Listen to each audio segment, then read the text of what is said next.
റസൂലുള്ളാഹി സ്വല്ലല്ലാഹു അലൈഹി വസല്ലമ തങ്ങൾ മഹാനായ ജാബിർ റളിയല്ലാഹു തആല റിപ്പോർട്ട് ചെയ്യുന്ന ഒരു ഹദീസാണ്.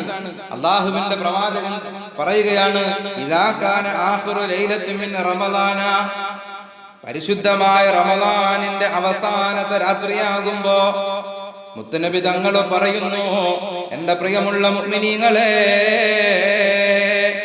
ഇദാ കാന ആഖിറു ലൈലത്തിൻ മിൻ റമളാൻ, പരിശുദ്ധമായ റമളാനിന്റെ അവസാന രാത്രിയാകുമ്പോ ബക്കത്തിസ് സമാവാതു വൽ അർള്, ആകാശഭൂമികൾ കരയുന്നതാണ്.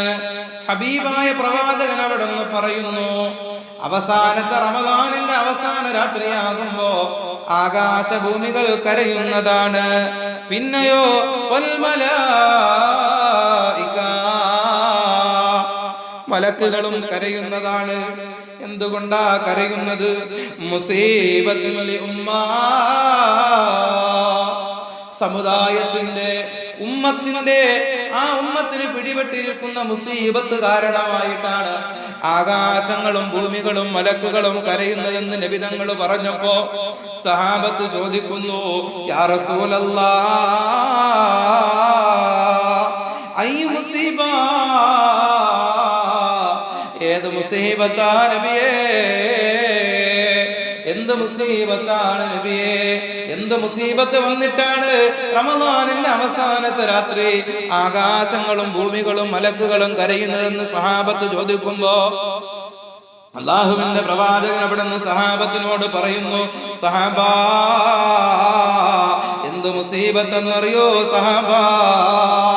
ദഹാബ് റമളാൻ, അത് വിശുദ്ധമായ റമളാൻ കടന്നു പോകലാണ്. പരിശുദ്ധ റമളാൻ നമ്മളോട് വിട പറഞ്ഞു പോകലാണ് മുസീബത്ത് കാരണം. ഫഇന്ന ദുആ ഫീഹി മുസ്തജാബ, തീർച്ചയായും ആ റമളാനിൽ ഒരു മനുഷ്യന് ദുആ ചെയ്താൽ മുസ്തജാബ, അത് ഇജാബത്ത് പെട്ടതാണ്, അത് ഇജാബത്തുള്ള ദുആയാണ്. ആ ദുആയ്ക്ക് അല്ലാഹു ഇജാബത്ത് കൊടുക്കുന്നതാണ്. പിന്നെയോ അസ്സദഖത്തു മഖ്ബൂല,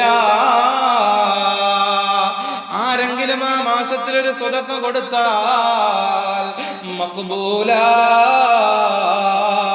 അത് സ്വീകരിക്കപ്പെടുന്നതാണ്. നബി തങ്ങൾ വീണ്ടും പറയുന്നു, വൽ ഹസനാതു മുളാഅഫാ,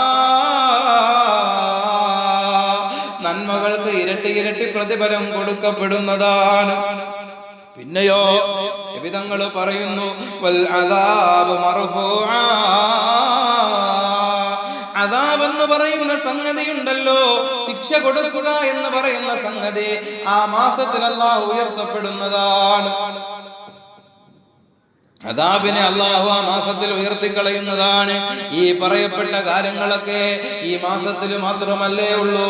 ഈ മാസത്തിന്റെ ദിവസങ്ങൾ അങ്ങോട്ട് കഴിഞ്ഞു പോകുമ്പോ ഈ പറയപ്പെട്ട കാര്യങ്ങളും ഔദാര്യങ്ങളും നിഅമത്തുകളും ഇല്ലല്ലോ. ഇതുകൊണ്ടാണ് മലക്കുകളും ആകാശങ്ങളും ഭൂമികളും കരഞ്ഞതെന്ന് ലോകത്തിന്റെ നേതാവ് നബി മുഹമ്മദ് മുസ്തഫ സല്ലല്ലാഹു അലൈഹി വസല്ലമ തങ്ങൾ പറഞ്ഞപ്പോ, എന്റെ പ്രിയപ്പെട്ട മുഅ്മിനീങ്ങളെ, എങ്കിൽ ആരാ കരയാൻ ഏറ്റവും അർഹതയുള്ളത്? മലക്കുകളാണോ കരയാൻ അർഹതയുള്ളത്? ആകാശങ്ങളാണോ കരയാൻ അർഹതയുള്ളത്? ഭൂമികളാണോ കരയാൻ അർഹതയുള്ളത്? ഞാനും നിങ്ങളുമല്ലേ കരയേണ്ടത്? എന്റെ പ്രിയപ്പെട്ടവരെ, വിശുദ്ധ റമളാൻ കടന്നു വന്നിട്ട് പരിശുദ്ധമായ മാസം കടന്നു വന്നു. അത് നമ്മൾ